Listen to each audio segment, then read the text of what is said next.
Continuamos con nuestras lecciones acerca de los asuntos de opinión.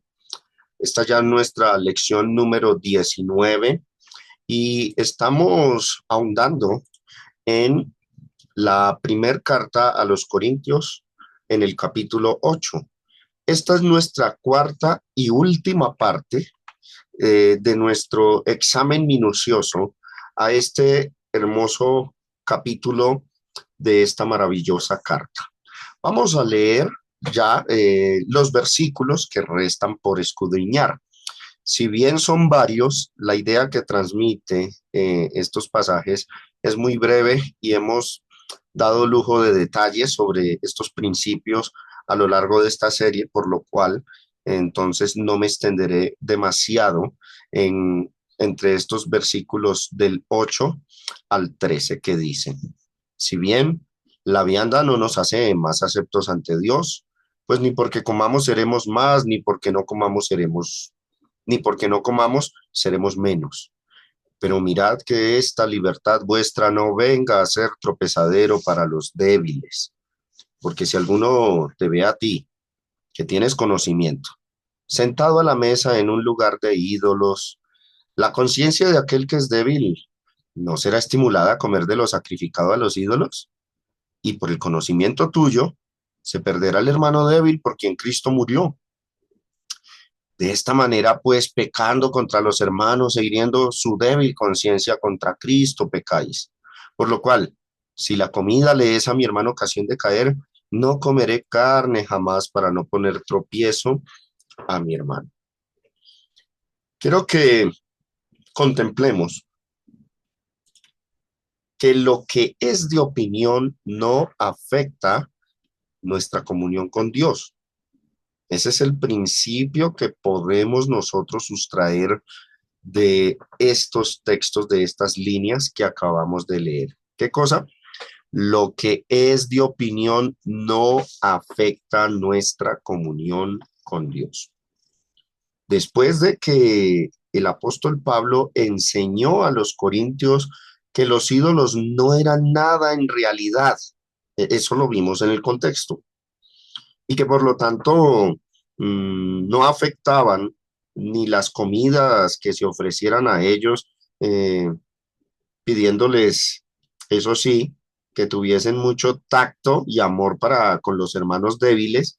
Después de enseñar esto, ahora el apóstol procede a enseñar que el comer o no comer tales alimentos no va a afectar la relación del cristiano con Dios.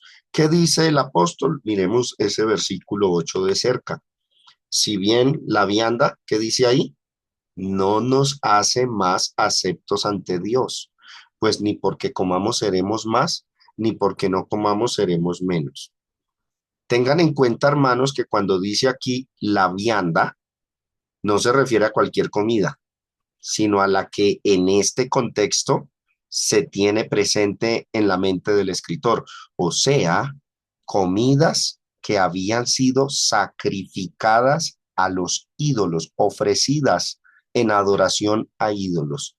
Entonces, esto es para que lo tengamos presente porque, porque algunos no quieren notar que el tema era escandaloso.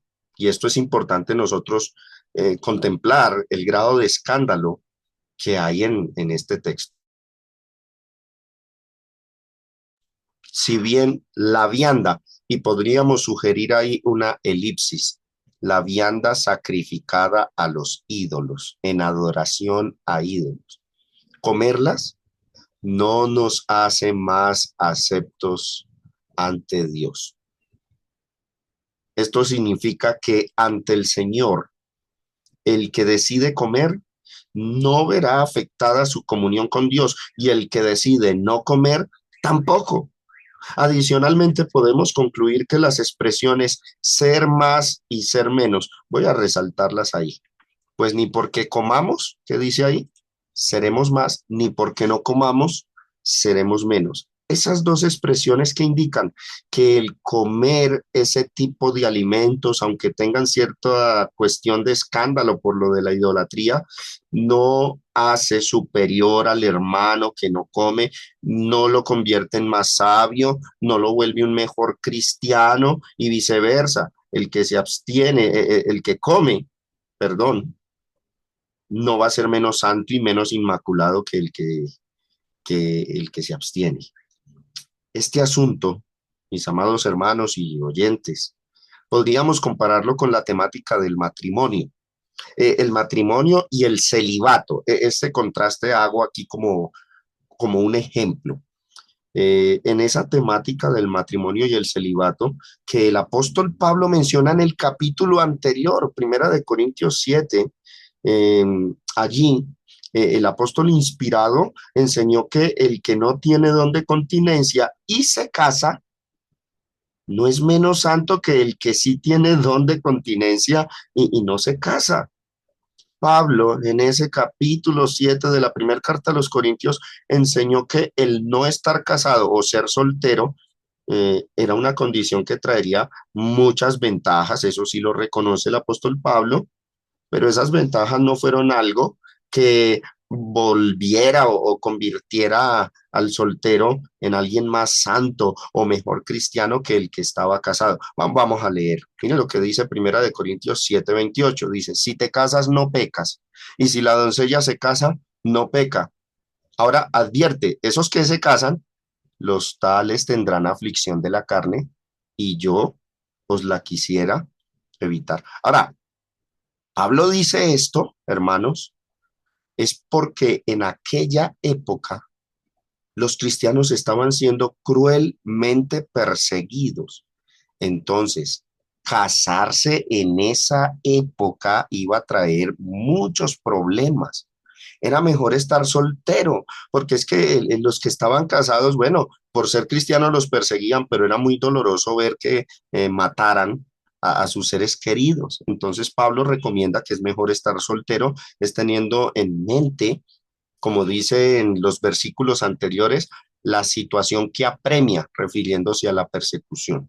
En el verso 39 dice, la mujer casada está ligada por la ley mientras su marido vive, pero si su marido muriere, libre es para casarse con quien quiera, con tal que sea en el Señor. Está diciendo que es libre para casarse. Ahora, miren la opinión del apóstol, dice, pero a mi juicio, o sea, en mi opinión, dice Pablo, más dichosa será si se quedare así. ¿Cómo?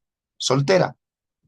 Y pienso que yo también tengo el Espíritu de Dios. O sea, Pablo dice, yo puedo aconsejarlo sabiamente. Y ahí sí, es un consejo sabio. Ahora, ¿será que por estos consejos y porque Pablo enseña que hay más ventajas en ser soltero que ser casados, tendremos que concluir que los hermanos solteros son más santos? ¿Será que son más sublimes, más inmaculados y están en mejor comunión con Dios porque son solteros? Y que entonces los que son casados son menos santos, menos consagrados, eh, menos cristianos y entonces no tienen una muy buena comunión con Dios por ser casados. No, eso no lo transmiten estos pasajes. Asimismo, Pablo está enseñando que el comer comidas sacrificadas a los ídolos no hacía ni más santos ni menos santos a las personas. Era un asunto de opinión. Hermanos, oído a lo que voy a decir. En los temas de opinión, tenemos que aprender a discernir los contrastes que los escritores inspirados solían hacer. Y tenemos que, hermanos y oyentes, aprender a diferenciar las situaciones. Cuando un contraste va dirigido hacia la santidad, pues válido, ahí sí podríamos decir que algo es más santo que otra cosa, pero también hay que saber diferenciar cuando los contrastes bíblicos aplican o van dirigidos a la vida cotidiana, a los asuntos de opinión. Y en los asuntos de opinión, aunque una cosa sea más ventajosa que otra, más conveniente que otra. El hecho de que algo sea más conveniente o mejor en ciertas circunstancias no hace que el cristiano que las haga sea más santo y que el que no las haga sea menos santo. Esas son las conclusiones a las que nosotros no podemos llegar. Voy a plasmar ahí en la pantalla algunas ideas. Primero, la enseñanza de Pablo sobre el matrimonio y la soltería muestra que ser soltero era mejor que ser casado, pero no en el sentido de santidad, hermanos, sino en esa época, bajo las circunstancias de aquel entonces. ¿Qué más podemos ver? Pablo mostró que la soltería traía sus ventajas, y eso es obvio hasta el son de hoy, pero estos contrastes no pueden conducirnos a nosotros a sacar la conclusión apresurada, a la ligera, de que el estar soltero es un estado más santo, más digno y sublime que el estar casado. Ese tipo de conclusiones que algunos suelen sacar a la ligera, este es el típico error que muchos predican sobre la soltería y el celibato, pero jamás fue la enseñanza de Pablo y ocurre por no saber hacer las debidas, hermanos, ahí resalto, las debidas distinciones a esos casos. Cuando los escritores inspirados hacían contrastes, mostrando que una cosa es mejor que otra, nosotros los que leemos la Biblia, la estudiamos con sumo cuidado, tenemos que discernir si el contraste iba dirigido hacia la vida cotidiana o hacia la santidad y espiritual del cristiano. Reitero, mis hermanos y oyentes, no podemos apresurarnos a sacar conclusiones en pasajes donde se hacen este tipo de contrastes y terminar enseñando que aquello que se catalogue en la Biblia como algo mejor, entonces por ser mejor, automáticamente sea algo más santo y sublime delante de Dios. Así no es. En el pasaje que nos ocupa ahí, Primera de Corintios 8:8, preguntémonos, ¿qué era mejor? ¿Ser débil o ser fuerte en la fe? Bueno, por supuesto que es mejor ser fuerte en la fe. En el mismo contexto, ¿qué era mejor? ¿Comer o no comer? Eso sí depende. Si había hermanos débiles alrededor, pues lo mejor era no comer. Pero quiero reiterar que el hecho que ser fuerte en la fe sea algo mejor que ser débil, eso no determina, hermanos, eso no determina que el cristiano fuerte es más santo y sublime que el débil. Pablo dijo, ni porque comamos seremos más, ni porque no comamos seremos menos.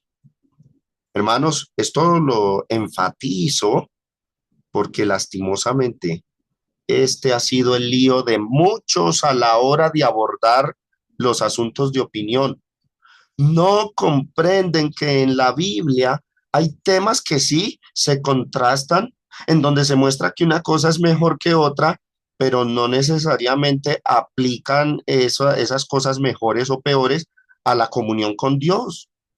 Muchos cuando leen esos temas, esas porciones sin el entendimiento correcto, determinan concluyendo que aquello que se mostró como algo mejor es porque es lo bueno y correcto ante Dios, y que aquello que se mostró como algo menor, entonces es menor porque se trata de algo malo y pecaminoso. Así no deben ser las conclusiones en los asuntos de opinión. Cuando se hace de esa forma, ahí es donde surgen las divisiones y los pleitos y las contiendas por los asuntos de opinión, y ahí es donde alimenta la soberbia y el orgullo, porque aquellos que se abstienen creyendo que eso es mejor, se van a presentar ante los demás como diciendo, yo sí soy santo, yo sí soy mejor porque yo no hago eso, y no es así.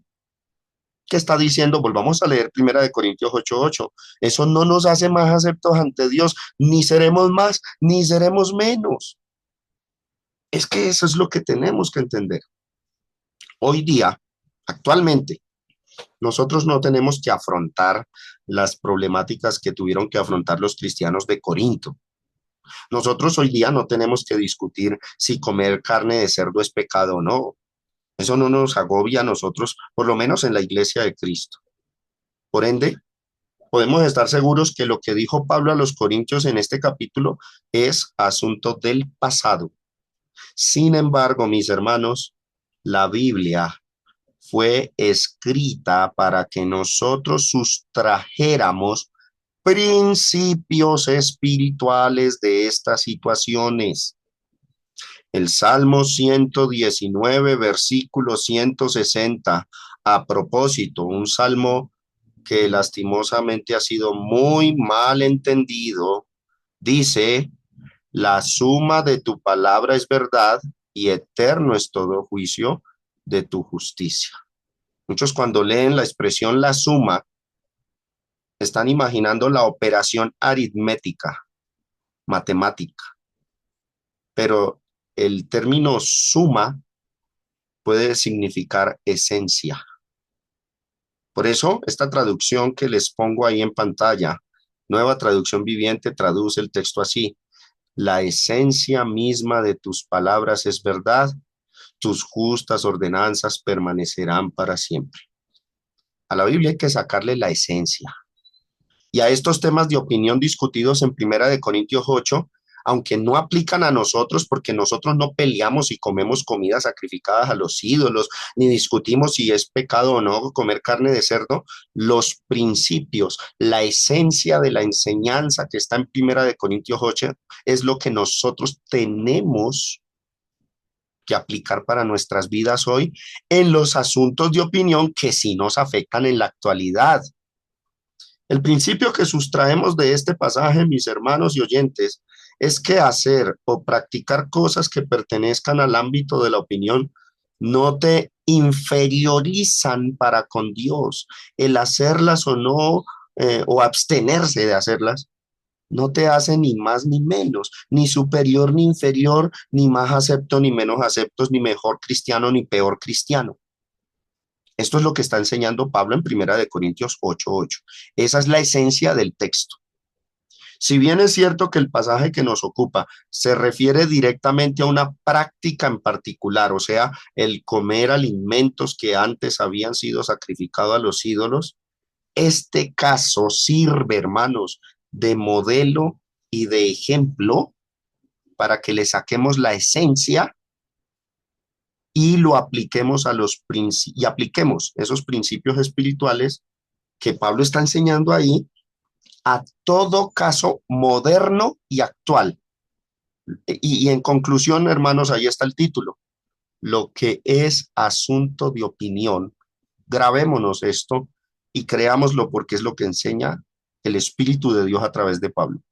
Lo que es de opinión no afecta nuestra comunión con Dios. Esto lo refuerzo, ¿saben para qué? Para que aquellos que sean débiles todavía, que tengan una conciencia débil, se vayan fortaleciendo. Porque ¿qué es lo que frena a los débiles? Ellos creen que hacer algo puede llegar a ser malo en sí. Por ejemplo, hablemos de las cosas actuales: Halloween, Navidad, Semana Santa.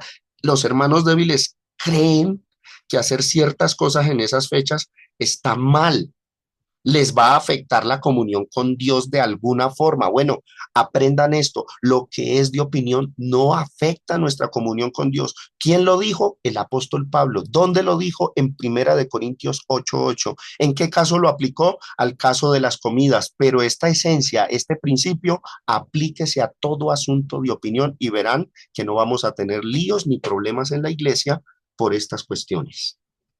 Esto lo quiero resaltar bastante porque esto será crucial para poder discutir en el futuro los temas controversiales que vamos a estudiar poco a poco.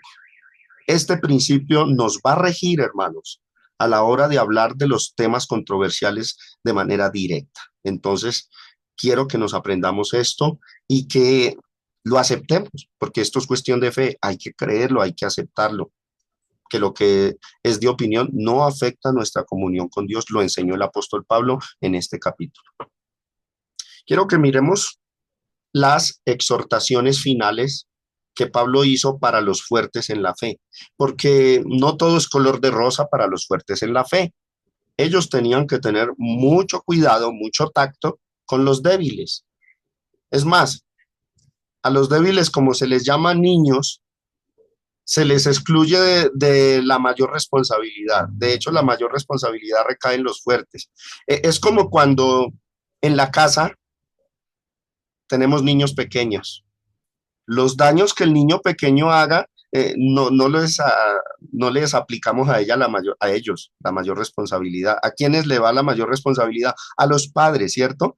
Cuando un niño hace un daño, ¿sobre quién recae esa gran responsabilidad? Sobre los padres o sobre los hermanos mayores si estos son los que están cuidando. Bueno, en cuanto a las cuestiones de opinión, en los fuertes en la fe son los que tienen una gran responsabilidad. En cambio, los niños no tanto, porque pues por eso se les llaman niños, aunque sí son responsables de muchas cosas. En el versículo 9, primera de Corintios 8, 9 leemos, pero mirad que ¿qué dice ahí? Esta libertad vuestra no venga a ser tropezadero para los débiles. Los cristianos, bajo la ley de Cristo, en la dispensación cristiana, tenemos más libertad en comparación con lo que fue el yugo de esclavitud de la ley mosaica. Bien llama Santiago a la ley de Cristo la ley de la libertad. Observen Santiago 1:25 dice, mas el que mira atentamente en la perfecta ley, ¿cuál? La de la libertad, y persevera en ella, no siendo oidor olvidadizo, sino hacedor de la obra, este será bienaventurado en lo que hace. En el que sigue, en Gálatas 5:1 leemos, estad pues firmes ¿en qué?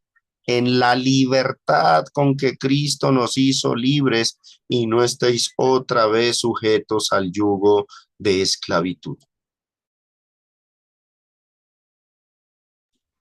Mis hermanos, hay un dicho popular, que dice, y este dicho lo he escuchado mayormente de políticos y de abogados. Dice así, lo voy a poner en la pantalla. Tus derechos terminan donde empiezan los derechos de los demás. Esto es muy cierto. Nuestras libertades, los fuertes, no pueden usarse desmedidamente hasta el punto que hagamos tropezar a otro. Y eso es lo que Pablo está pidiendo a los cristianos fuertes en Corinto. En cuanto a la manera en que los fuertes en Corinto podrían ser tropezadero para los débiles, se refiere al problema de mundanalismo que todavía residía en los cristianos de Corinto. Recordemos, hermanos, el marco histórico y cultural. Esa ciudad era pagana, bastante pagana, muy idólatra, muy pecadora. Entonces, si un cristiano allí no tenía conocimiento de que los ídolos no eran nada y se le animaba a comer un alimento sacrificado a los ídolos, ese cristiano débil podía tropezar por terminar adorando el ídolo. En ese sentido, el tropiezo consistía en hacerlo pecar, no en hacerlo escandalizar como se malinterpreta a veces este pasaje. Y eso es lo que Pablo dice en el versículo que sigue, el verso 10. Observen el verso 10. Porque si alguno te ve a ti, que tienes conocimiento, sentado a la mesa en un lugar de ídolos, la conciencia de aquel que es débil, mire lo que dice, ¿no será estimulada a comer de lo sacrificado a los ídolos? ¿Qué significa eso de esa frase, no será estimulada a comer de lo sacrificado a los ídolos? Bueno, significa que ese cristiano débil podría llegar a creer que es válido adorar a los ídolos al mismo tiempo que adoraba a Dios. Recordemos, Pablo estaba enseñando esta carta a una sociedad politeísta, muy propensa a creer que podía adorar a Dios y que después del culto entonces podía salir e ir a adorar a otros dioses, a otros ídolos. Entonces miremos aquí esta versión, la traducción en lenguaje actual, cómo vierte este versículo del 10 al 11. Vamos a mirar. Supongamos que uno de ustedes va a comer a un lugar donde se adora a los ídolos y que lo ve algún miembro de la iglesia que todavía cree que los ídolos tienen vida. Entonces, aunque bien sabemos que los ídolos no tienen vida, aquel miembro de la iglesia va a pensar que está bien adorar ídolos y dejará de creer en Cristo, quien murió por él. Este era el tropiezo al que Pablo temía que los fuertes impulsaran o hiciesen caer a los débiles. Este era el tropiezo este es el tropiezo del que se habla en estas líneas, mis hermanos. Y en el versículo 11 leemos, y por el conocimiento tuyo se perderá el hermano débil por quien Cristo murió. Nótenlo, el apóstol está descargando gran parte de la responsabilidad del tropiezo del débil. ¿En quién? En el hermano fuerte que abusa de su libertad sin tener tacto para con los hermanos que no tienen conocimiento de las cosas. ¿Qué les dice? Por el conocimiento tuyo se perderá el hermano débil por quien Cristo murió. O sea, el fuerte conocía que un ídolo no es nada, mientras que el débil pensaba que el ídolo sí era real, que eso había una divinidad escondida ahí. Entonces, cuando el fuerte no tenía tacto y comía algo que antes había sido sacrificado a los ídolos, ese fuerte, bueno, lo hacía sabiendo que no había nada de malo y su conciencia estaba limpia, pero no así el débil. Este lo hacía con conciencia idólatra. Y en ese sentido, el fuerte vino a convertirse en tropiezo para el débil. Hermanos, Pablo está pidiendo a los fuertes que sean cautelosos, que tengan tacto, porque el no tener cuidado con los débiles, ¿qué dice ahí? Es pecado.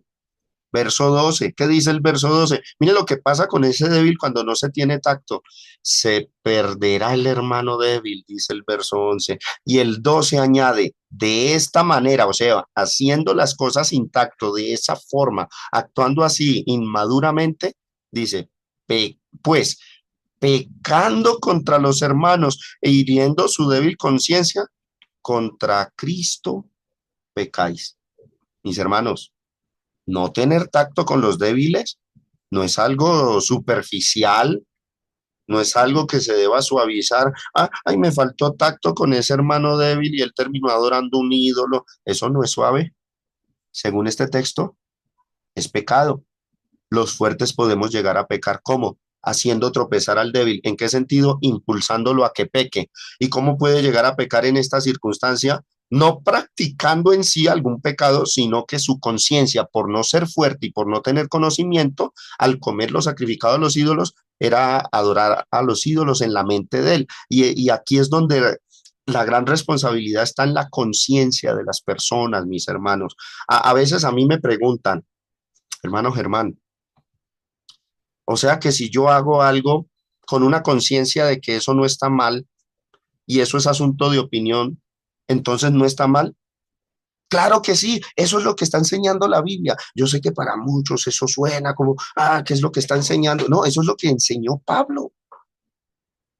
Si comer un alimento que fue sacrificado a los ídolos no es pecado, porque el ídolo no es nada, entonces el cristiano que coma esos alimentos con limpia conciencia, ese no peca, pero el que los coma con una conciencia de que algo sobrenatural pasa con esa comida, de pronto este Zeus sí existe ay no, ¿será que al comerlo adoro? Pues voy a adorarlo. Entonces fue idólatra, en su conciencia fue idólatra. Y ahora, ¿por qué cayó en idolatría? Porque el fuerte no tuvo tacto y le dijo, venga, te invito, ven, come de esto, pero no tuvo el tacto de mirar si ese era fuerte, tenía conocimiento, no lo tenía. Entonces, al no mirar eso, el otro comía con una mente idólatra, con una conciencia de que el ídolo era real y pecaba, pero el que lo hizo tropezar fue el fuerte. Eso es lo que está Pablo exhortando aquí, mis hermanos, para que entendamos bien esta línea de pensamiento transmitida en el capítulo 8. Al final, el versículo 13 dice, por lo cual, si la comida le es ocasión, perdón, por lo cual, si la comida le es a mi hermano ocasión de caer, no comeré carne jamás para no poner tropiezo a mi hermano. El apóstol expresa lo que él mismo haría por el bien de los débiles. Él se pone de ejemplo. Él dice qué haría Pablo.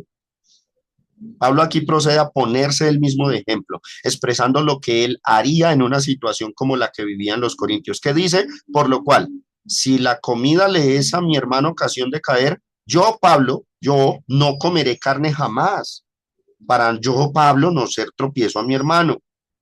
Si el caso se le presentara al apóstol Pablo, es lo que él está enseñando acá, lo que él haría es abstenerse de su libertad y no comer esa carne para que el hermano débil no vaya a comer también, pero ¿con qué?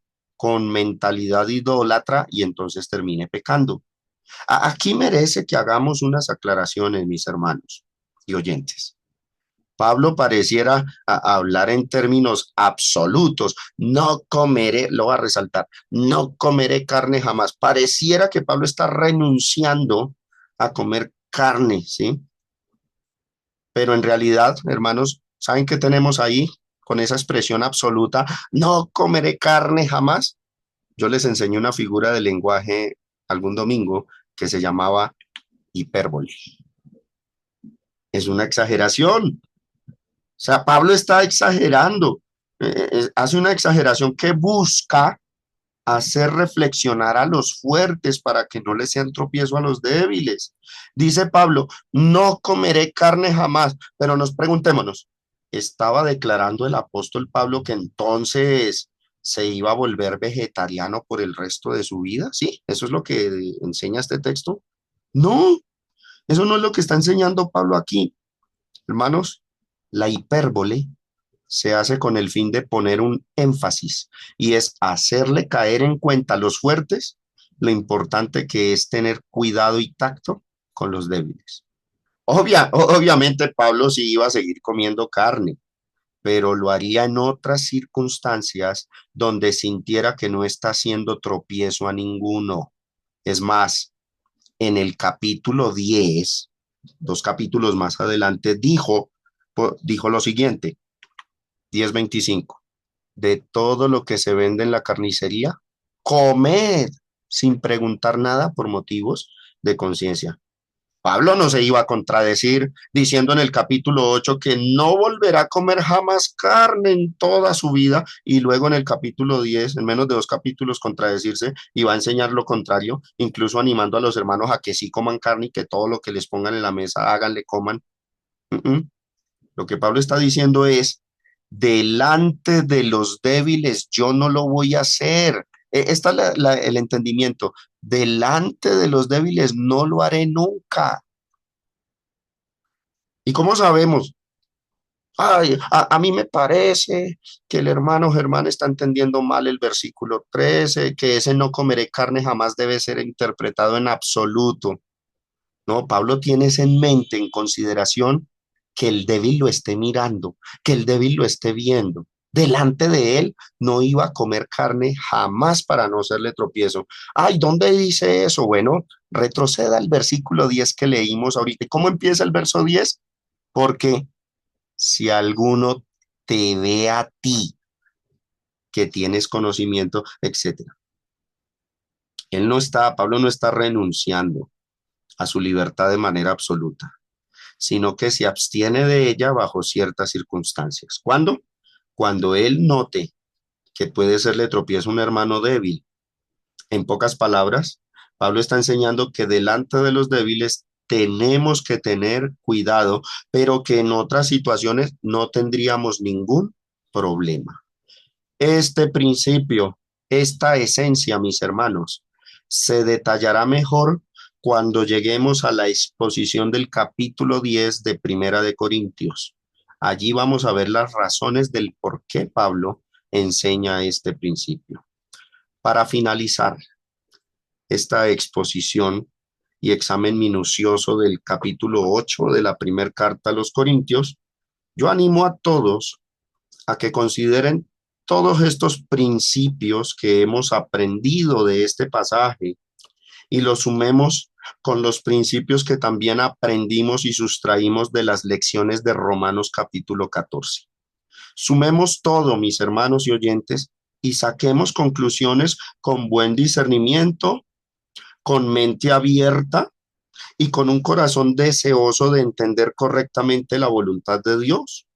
Con lo que hemos visto hasta ahora, ya tenemos un gran fundamento, buenas bases para aplicar principios espirituales a temas controversiales que nos rodean y nos afectan en la actualidad, como por ejemplo el asunto de la bebida social, el asunto del baile, de las fechas como Navidad y Halloween, de los tatuajes, de los piercing y de muchos otros asuntos que pertenecen al ámbito de la opinión.